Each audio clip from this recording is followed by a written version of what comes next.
Hotep, welcome to Journey in the Self. I'm your host, Sarah. Today I want to first start off. Hey, greetings, Brother Jason.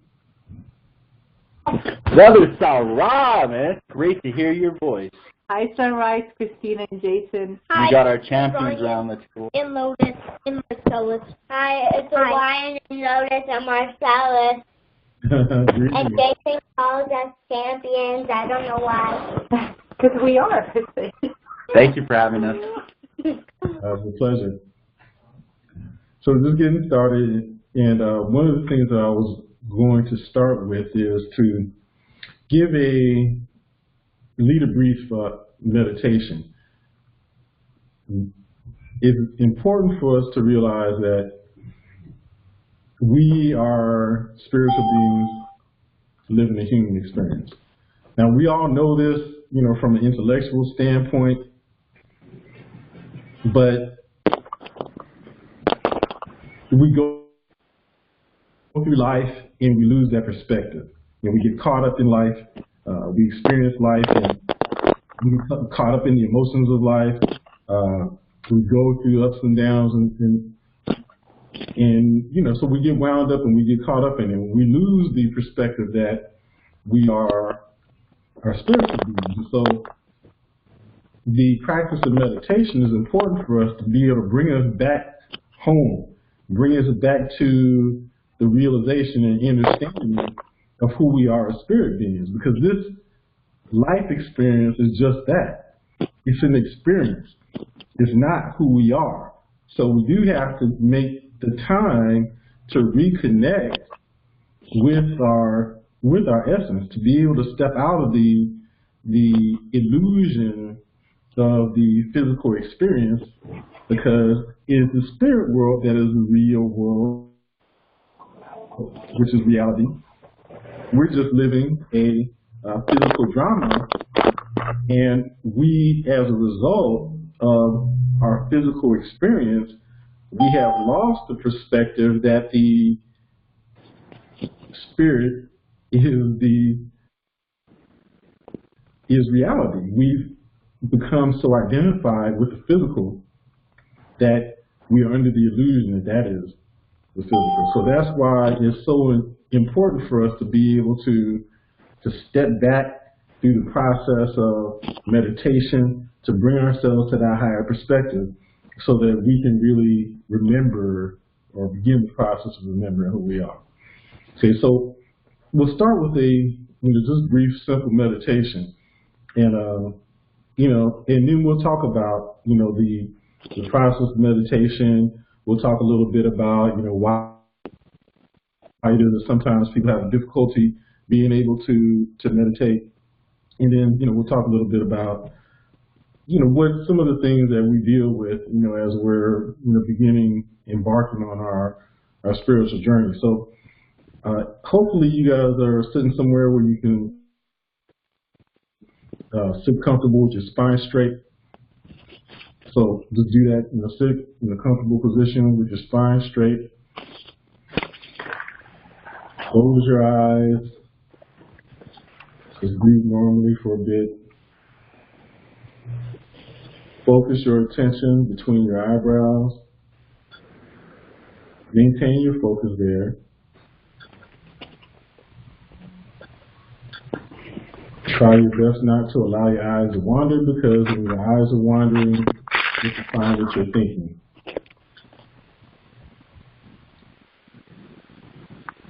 Okay, so now as you maintain your focus there, just observe your breath, observe yourself breathing. Take in deep and slow breaths.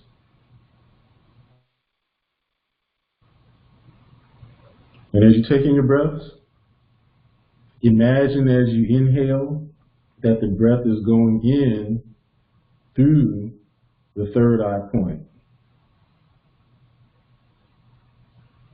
And as you exhale, imagine the breath exuding out forth from that same third eye point. So now you're observing the breath going in the third eye and exhaling out through the third eye.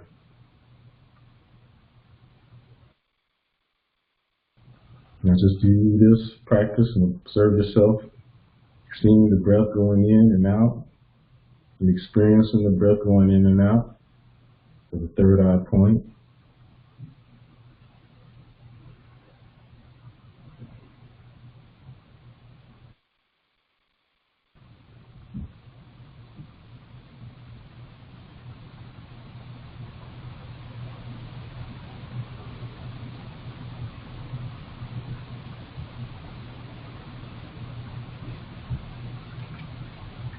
And you can also, as the incoming breath is coming in, imagine the vibration of the sacred sound Ma.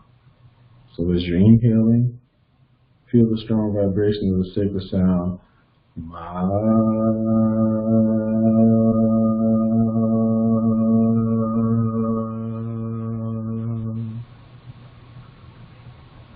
And as you exhale, feel the strong vibration of the sacred sound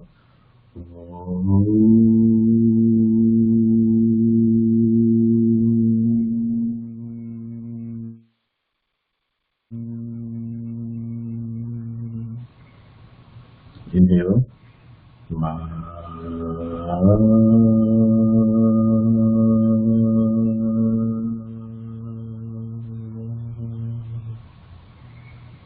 Exhale.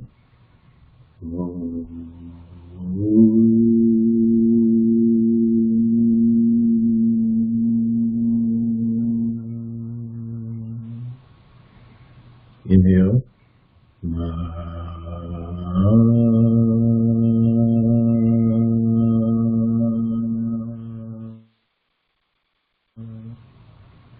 And exhale.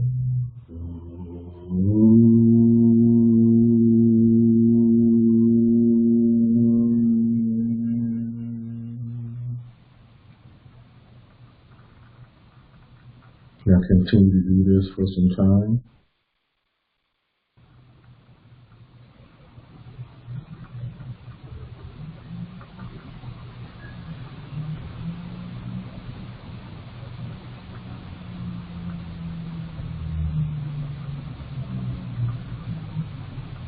And feeling the breath. And feeling the breath coming in the third eye point and going out the third eye point.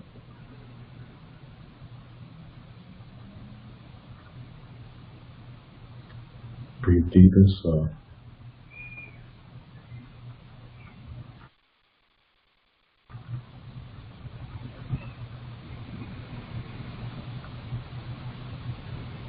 And slowly come back.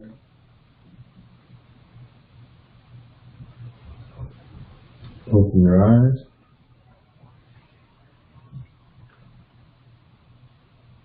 So again, it's important for us to take the time to meditate, because it takes us out of the experience of life and brings us back into the silence of spirit. From the process of silencing our minds, it gets us in tune with spirit, allows us to be able to hear the inner voice of spirit. Sometimes it's even important for us to just do that even as we're going through life, experiencing life, to just take a moment to take in a deep breath, to suspend us from thinking, because it is thinking that gets us stressed. It's thinking that is the veil that keeps us from being in connection with spirit. It's thinking that gets us stressed. It's thinking that puts us in any type of negative emotion. Whenever we experience a negative emotion, we always know that we can trace it back to whatever we're thinking about at the time. Now, one of the things that people usually express to me when they're having difficulty being able to meditate is that they get frustrated because the thoughts keep coming. The reason that occurs is that when the thoughts come, they're actively trying to engage in making the thoughts stop coming. But because in that process you're giving energy to the thoughts by trying to make it stop, more thoughts come because we're giving energy to it in the same way that you can't put out a fire by pouring gas on it. You know, so it's energy. The thought, the attention that we give to the thought is fuel for thoughts. And so our objective is not to try to exert energy to make the thought stop. It is to detach from thoughts. And we've talked about the importance of detachment. So learning and mastering meditation has a number of benefits because one of the key skills that we as spiritual aspirants need to master is to learn the ability to be able to detach. To be able to detach and observe.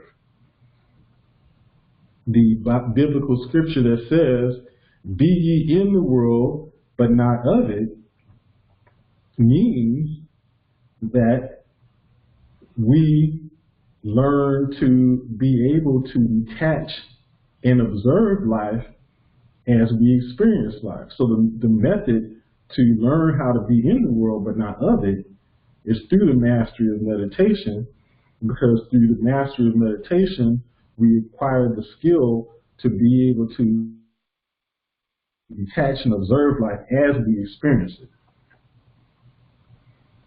So we always encourage the practice of meditation to be done in the evening before going to bed and early at dawn before starting the day. So the practice is to detach, not to make it go away, is to detach. So when we say detach, you'll notice the thought, just as if you were laying on your back, notice the cloud form pass by. Okay, so as you're watching the cloud, instead of looking at the cloud and trying to determine what that cloud reminds you of, seeing the cloud, hey, that cloud looks like an elephant, that one looks like a dog, that one looks like my Uncle Joe. Instead, you just notice the thought and just allow it to pass. Give no energy to it, no interpretation of it whatsoever, even no ownership of it. It doesn't belong to you unless you choose it. And so here we're just observing it. Okay. So the other thing I wanted to point out is that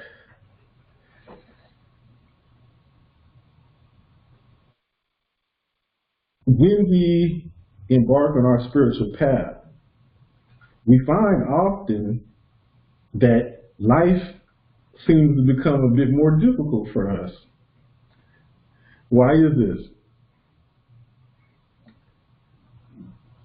The reason for that, and this is an important thing for us to understand, because we, probably all of us here, have belonged to some group or another that has taught us spiritual principles.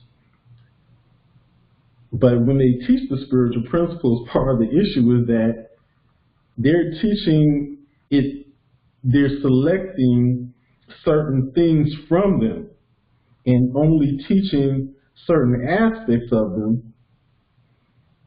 They're not teaching it from a holistic standpoint. They will typically just teach wealth principles, but they'll leave out certain things that are really important for our spiritual development. And that's why I'm doing this, because I want it to be put in the proper context. So the reason that we have a difficult time, and sometimes life becomes more difficult when we begin on our spiritual path, is the fact that we face opposition. Okay, so we have essentially our higher self and our lower self. Our higher self, of course, is our spiritual self. The lower self is our ego, which is the part of us that we identify from a physical standpoint, from our physical experience. We identify with our body. We identify with the personality that we develop through the course of our lives. We identify with our emotions, how we respond to things, and reacted to things over the course of our lives. And that part of us has always been in control of how we live, how we make decisions. We identify with that. That part of us has always been in control, is accustomed to being in control, and always wants to be in control. Now, what happens, however, is that when we embark on our spiritual path, that part of us becomes threatened. It has been on the throne of our lives, ruling our lives. As soon as we begin to embark on a spiritual path, we have started a path to dethrone ego. So therefore, ego feels threatened. And the ego has an army that works for it. Within the ego's army, arsenal of weapons are thoughts, emotions, and senses. The ego uses all those things against us. And so when we begin our path on our spiritual journey, we will be sent thought weapons, we will be sent sense weapons, and emotional bombs. All those things will be thrown at us to derail us from the path, because it doesn't want us to reach the destination to where we can overthrow it. And so we face opposition. And so a lot of people who go through these different success groups or success teachers, gurus, or whatever you call them, they do not explain that you're facing this opposition, right? And so the result ends up being that people get frustrated and then start doubting that the principles work. This is what happened to a lot of people who watched the movie The Secret or read the book The Secret, because all they believed was that it was just a matter of thinking positively, giving positive affirmations, but they were not made aware that there are some things that we will experience to detract us from doing these things, that will oppose us as we're on our path to grow. The other thing that's important is that what they don't explain is that the source of happiness is not from the accumulation of anything in the physical realm. That is a disservice that those groups and those people do to give people the illusion that upon attainment of physical things, wealth, that these things will lead to happiness. They will not. Sure, they enhance our lives. So it's not that these things are negative, but just as I was saying, we were talking about meditation, one of the principal skills that's important for us as spiritual aspirants is to learn the skill of detachment. What the success groups and success gurus are doing instead is creating attachment to those things, which makes it much more difficult for us to be able to detach. It creates attachment. So they are actually impeding the people's spiritual growth by creating attachment.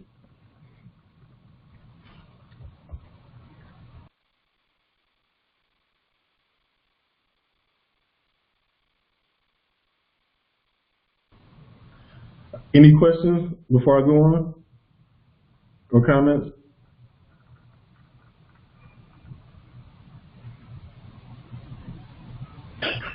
Sarah, this is Vassal. Yes. Yeah, so I wanted to make a quick comment. I start practicing detachment, as I told you, more and more and more. And the more I become detached, the more I am in the moment, the more I observe the moment, the happier I feel, especially for the past 2-3 weeks. It's just amazing. So thank you. Absolutely.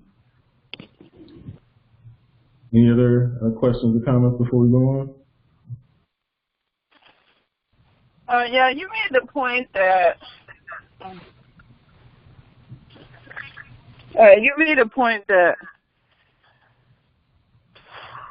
that detaching does not mean blocking emotion. Can you elaborate a little bit more about this? Yeah, so there's a subtle distinction between detaching and numbing oneself.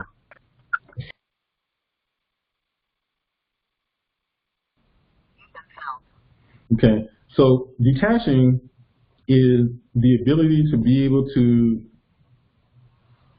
experience things, experience people, experience life without those things, those experiences, those people having control over us, right? And so it is the ability to be able to experience life but not be affected by life in such a way that, say we're in a boat in a lake.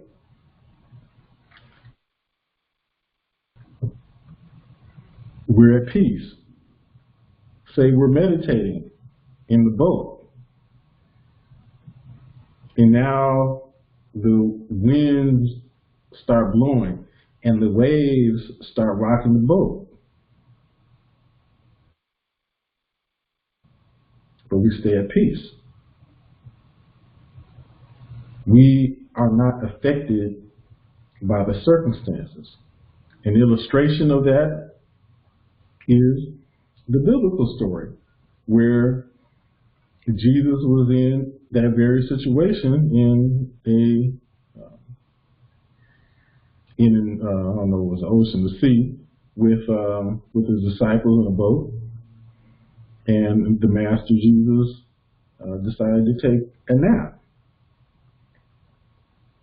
And at some point during his nap, the wind started to blow, the waves started to rise and toss the boat a bit.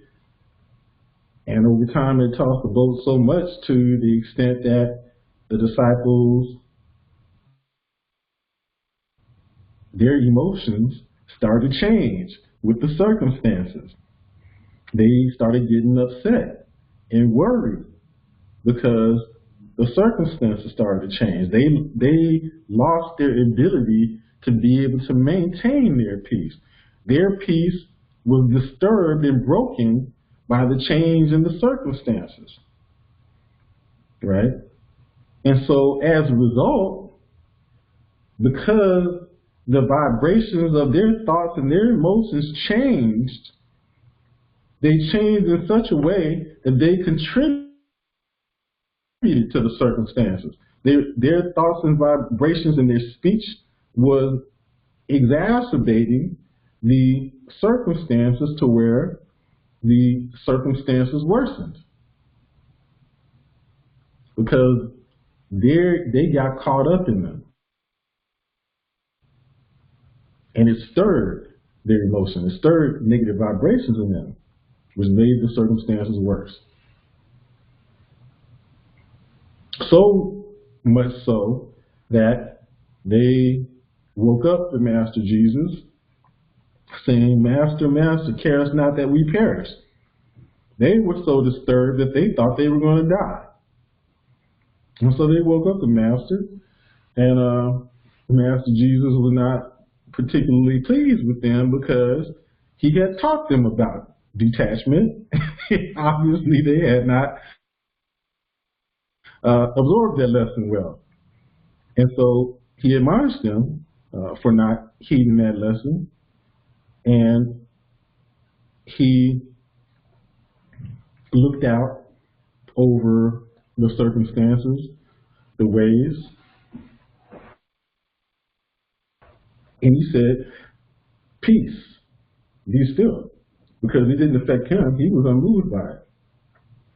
He demonstrated to them not only mastery over himself, but through mastery over himself, he mastered the circumstances.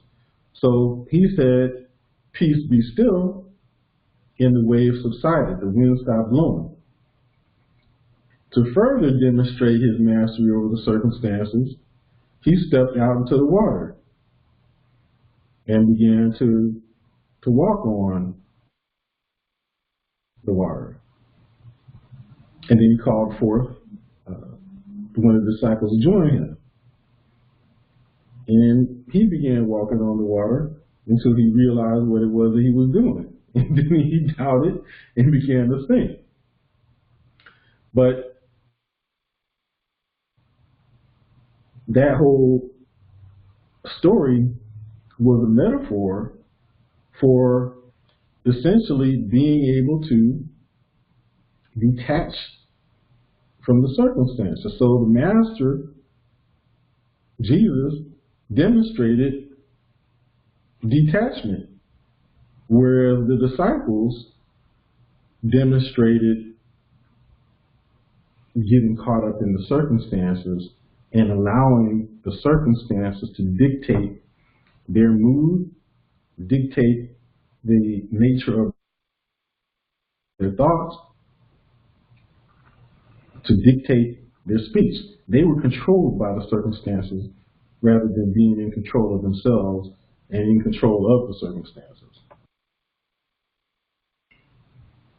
Does that answer your question? Well, it's just that, well, like you were talking about, when you can detach from an end result that you may want for a specific circumstance, okay? Mm-hmm. Yep. Now, my difficulty previously, I think it's because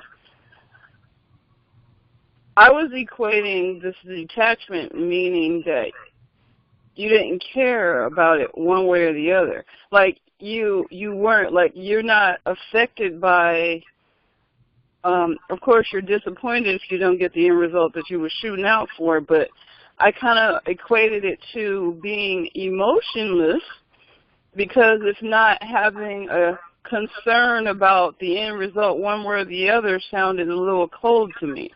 So I was kind of equating it to kind of a blocking out of emotion. But then when you said this to me last week, that's not what you meant. So it kind of made me rethink how I've been viewing this whole subject. Yeah, absolutely. See, so no, it's not blocking emotion. It's being in control of emotion rather than emotion being in control of you, right? And so detachment is just, being unaffected. Not that you don't care, but you're unaffected by it. You're not attached to any particular outcome. You're not attached to what someone may decide to do or not do. You're okay with it either way. You're at peace. Now, you can express emotion, but the emotion is under your control rather than the emotion being in control of you. My spiritual teacher, Amma, tells us that emotions should be like clothes for us. That we should be able to choose which emotion that we will wear according to the circumstances. Just like if we wake up and find that it's cold outside, we will wear a sweater and bring our coat and maybe a scarf, depending upon how cold it might be. But when we get home, we don't need to wear that any longer. We take it off. Okay? Now, when we notice that it's cold outside, we don't get upset. It doesn't affect our emotion. We just know, okay, it's cold. I need to wear a sweater and a coat.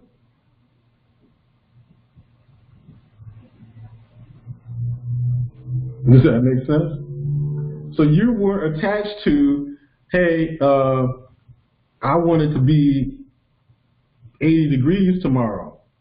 And when tomorrow comes, it's not 80 degrees, and so now your day is ruined, and you're mad for the rest of the day. You just, okay, so it's 55. I have to wear a coat. Does that make sense? Yes, uh-huh. Anyone else?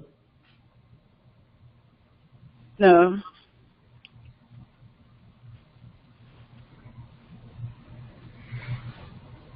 Okay, so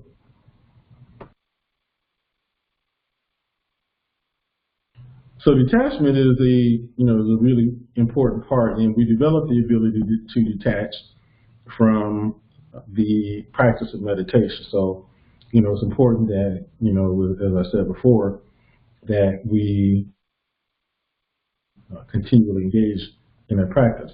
Now, so I talked a little bit about, wealth and, the accumulation of material things. And so it's not that those things are negative in and of themselves.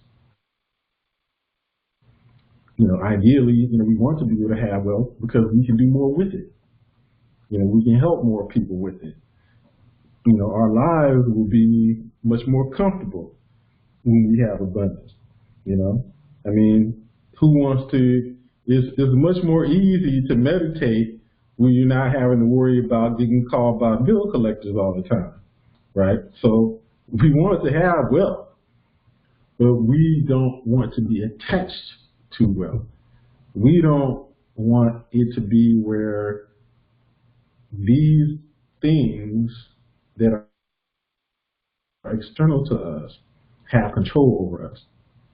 Because we also know that the source of all those things lies within us. And so it may come and go, and we know that since we are spirit, limitless beings, that everything emanated forth from us as spirit, and spirit being one, that there is no lack. And so where it came and went, it can come again, and we're in control of that.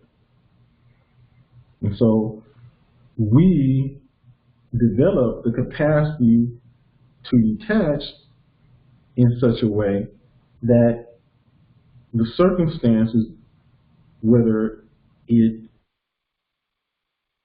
be that we had abundance and lost it, no matter what happens, it doesn't affect our state of being, because those things do not define us. They are not who we are. Okay? The source of happiness is not anything external to us. The source of happiness lies within. And so that is the objective of the spiritual journey. Is the objective, the ultimate objective of all spiritual teachings, no matter what frame of reference that you come from. There is no conflict. The ultimate objective of all the religious and spiritual teaching is union with the infinite. Union with spirit, because that is the source of happiness. That is what everyone is looking for, whether they realize it or not. When we are seeking happiness, whether it's happiness that comes from a relationship, or the accumulation of things, or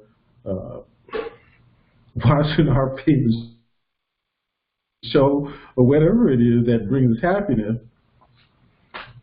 the true search, or the true impetus behind that search for happiness, is us wanting to reconnect. But we, not knowing this, because we were not taught this throughout our lives, go from thing to thing to thing, relationship to relationship to relationship, thinking that these things will bring us happiness. And they may bring us some temporary happiness, but as soon as they're gone, we're back where we started.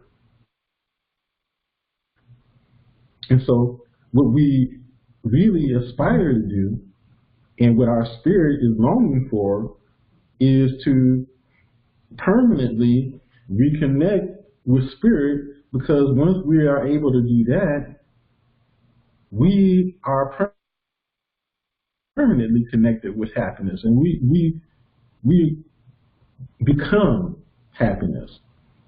That we are no longer prone to the ebbs and flows of the experience of life. They don't dictate our mood. So anyone who has had contact with a master, like a person like Jesus, or anyone who has attained that state of enlightenment, you will observe them and see this profound sense of peace. You will see and observe and feel a profound vibration of joy and happiness. And there's nothing that can take that from them. You know, no one can upset them. And that's the state where we want to be. We want to be to where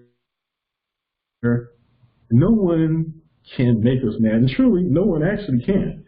No one can affect our state of being unless we give them the permission to. You know, and so it's not for us to try to get people to change or necessarily feel as though the circumstances changing is going to change our state of being. It's the other way around. You know? And so we have to change the state of our mind. We have to change our perspective. We have to get in tune with the infinite source of happiness and abundance, you know, to where we are unaffected. So the process and the reason that we call this journey in the self is because part of the journey in the self is to first understand, or like I say, understand ourselves. So when we perceive ourselves to be upset by circumstances, upset by something that someone says or does, it is not the objective to try to change those things, to change what the people are doing or saying that led to us getting upset by them. It's for us to understand ourselves, to understand why that those things affected us in that way. Because at the root is an attachment that we have to let go of. You know, as I mentioned on some prior calls, that in the prequels to the Star Wars saga, Yoda, when he was counseling young Anakin Skywalker, who unfortunately turned to the dark side because he didn't heed this wisdom, Yoda told him that he needed to detach, to let go of everything that he feared to lose. He was teaching him about detachment. But because of the fact that he didn't grasp that and apply the knowledge, that wisdom that Yoda imparted to him, his attachment only increased, which led to him making decisions that led him to turn to the dark side. Because his attachments led to fear, suffering, and pain, which took him down a path to the dark side. So we don't want to go down to the dark side. We want to be liberated. We want to be free. And so that's why detachment is such an important principle. You know, and so you know, I often say, you guys probably have all heard me say that when the principles of wealth are taught, it should only be after people are taught spiritual principles, chief among them the principle of detachment. And the reason for that is because if you don't, it will just lead to attachment. That's why the biblical scripture says it is more difficult for it's easier for a camel to pass through the eye of a needle than it is for a rich man to enter into the kingdom of heaven. Now, some have interpreted that as saying that wealth is a negative thing, but that's not the proper interpretation of that. Some people will take out of context the scripture that says the love of money is the root of all evil. To the extent that they say that, or use it as a justification for poverty, or say that having money is not a positive thing. It's not saying either one of those things. The love of money is the root of all evil. Or you could interpret it as saying the attachment to money is the root of all evil.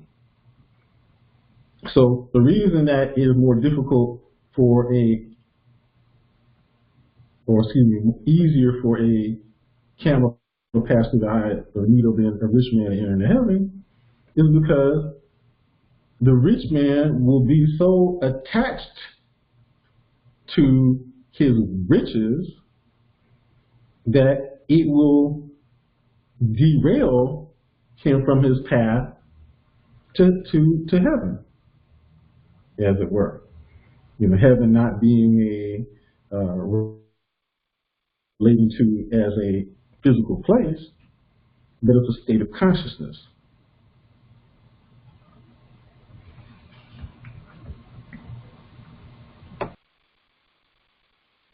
Any questions, observations, comments? Yeah, I appreciate you breaking that down, and it makes a lot of sense, especially in terms of relationships. Because I've always heard, people say you shouldn't be attached to things, but you should really put your energy into relationships. So I appreciate that delineation. But how do you practice detachment in the midst of emotional pain about relationships? Well, the first part of that is to understand that the pain resulted from attachment. Okay? And so the experience of pain should compel us to engage in some introspection to identify why that experience causes pain.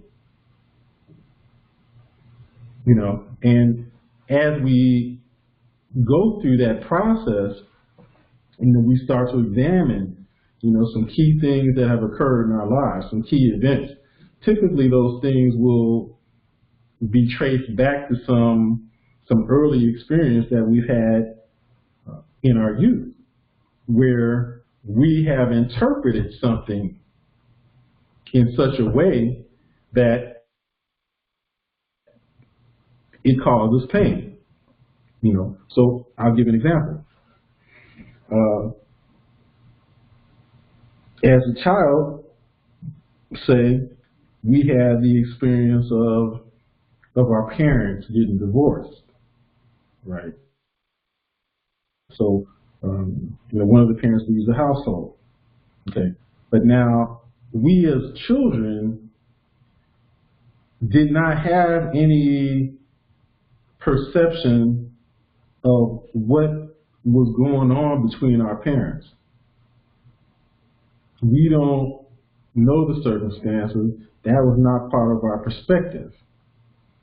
So when we looked at the situation, we interpreted it differently than how it unfolded. So, for instance, when looking at that situation, we could have interpreted that our father left us, or our mothers, as the case may be. They left us. They abandoned us, right? And so, any experience that we have subsequently to that will remind us of that experience, we will interpret it in the same way, that they abandoned us. Okay, again, what happened actually didn't have anything to do with us. It was as a result of what had happened between our parents. But we interpreted it as we were abandoned. And then through the course of our lives, we interpret similar experiences the same way. In just the same way as that, we may, leave our home, get in our car, be on our way to work, get on the freeway, and as we're on the freeway, we're driving in the fast lane and someone else moves in front of us to the fast lane, our interpretation is that that person cut us off. And because we interpreted it that way, we got mad. And for some people, that ends up affecting a good portion of their morning. But is that how it happened? Is that what the intent of that person was? No. That person's going to work too, not thinking about you. They didn't get into the car saying that I am going to go find such and such on the freeway and cut them off. But that's how we interpreted it. Okay, and so I said that to say that as we go through the process of introspection, which is important for us all to do when we're on a spiritual path, because, and that's why the ancients admonished us, know thyself.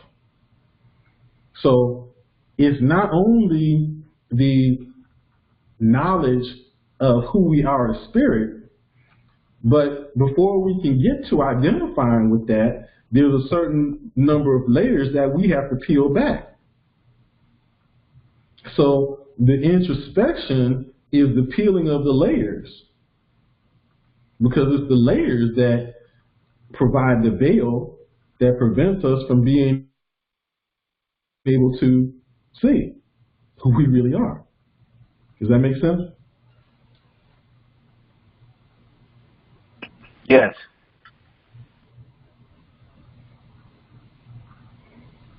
My sister, she can, attest to this, and I've told this story, a number of times. I used to have have conversations with my father, and everybody knows my father. My father will be prone to tell some of the same stories continuously, and so we would get into some conversation, and invariably he would end up saying things like, you need to do this, you need to do that, you should have done this, you should have done that, why don't you do this, why don't you do that, you need to do this, you need to do that. In that type of conversation, initially, my reaction was I would end up getting mad. We end up getting into an argument, I would get really upset, I hang up on him, and as the typical response would be, I initially try to figure out what I could do, what I could say to make him stop doing that, to make him change. We're always trying to figure out what we can do to make other people change, right? So I was trying to do that. How can I make him stop doing that? What can I tell him? And then nothing that I could do or said, change anything. And we're not going to do that anyway, okay? So as I began to understand spirituality a bit more, I came to realize that it was not my objective to try to make him change. It's impossible. What I needed to do was to understand why is it that what he said upset me? What was I attached to that created that reaction, that emotion in me?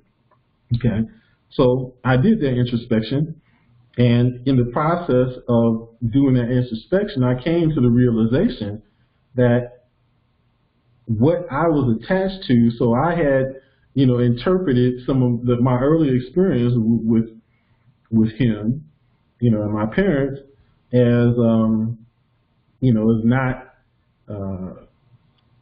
providing me with approval or acceptance, right? And so what I was attached to was wanting approval and acceptance from my father. And so when he was saying what he was saying, my interpretation of it, just as it was in my early experience, that he wasn't accepting and approving of me, and that's why I got mad, because I wasn't getting what I was attached to from him. Okay. So once I came to the realization that that was what I was attached to, I decided that that was something I had to let go of. Let go of that attachment, let go of wanting acceptance and approval from anyone outside of myself. I will accept and approve of myself. I don't need his acceptance and approval. So as soon as I made that decision, when we had that conversation again, because I wasn't going to change him, so we had the conversation again. But the next time we had that conversation, I was detached. It didn't affect me at all. In fact, I was so detached from it, it was like, just like I was saying on the call, it was like I was outside of myself observing it. So much to the extent that as I was observing myself not react to it and listening to what he was saying, I came to the realization that he wasn't even talking about me anyway. See, much of what happens is that what people are saying, particularly if it's criticism, is a projection of some issues that they have with themselves, projecting onto us. Because most people are not in the present moment. Most people are reacting. And so they're not even aware of what they're doing. They're not meaning to affect or hurt us. They don't even realize it. That's why when Jesus was being crucified, as the story goes, he said a prayer for them, saying, "Father, Father, forgive them. They know not what they do."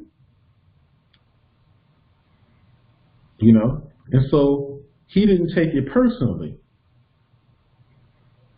See, we feel pain because we make everything about ourselves. We interpret it as if it's about us, and it's not.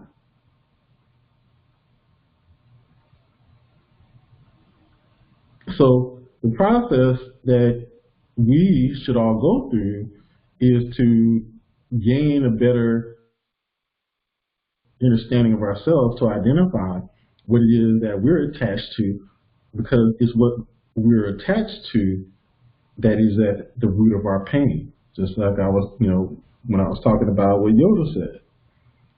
It's the attachments that lead to the pain and suffering.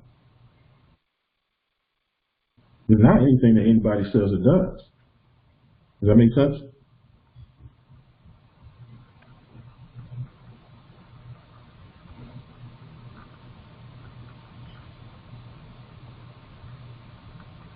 Does that make sense? Answer your question? Absolutely. Any other questions, comments, observations?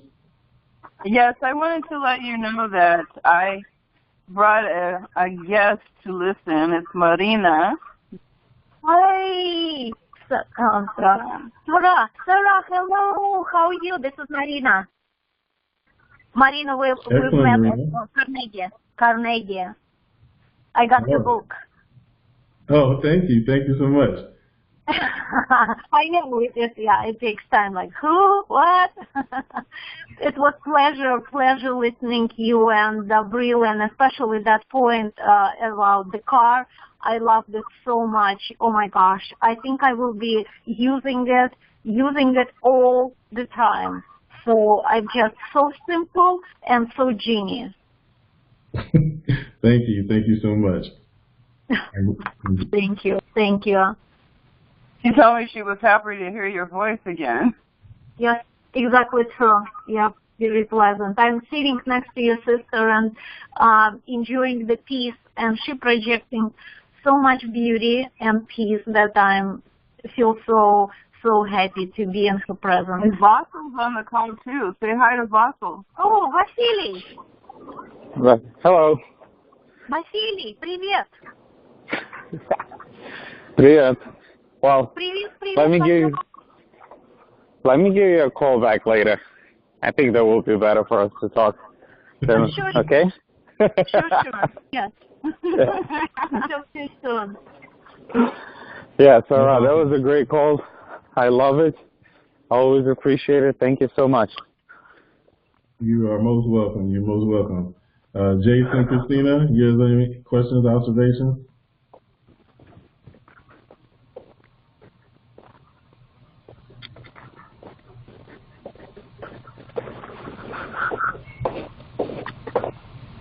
Jason, Christina, any questions, comments you'd like to share before we close the call out tonight?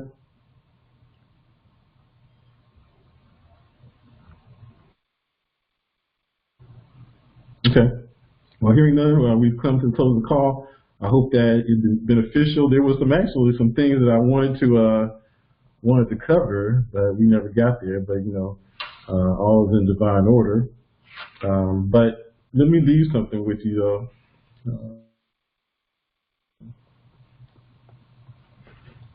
I think I mentioned on the last call I was reading from this book called the Ashtavakra Gita. And I'll read something to leave with you to ponder. There was a question posed. It says, how is knowledge to be acquired?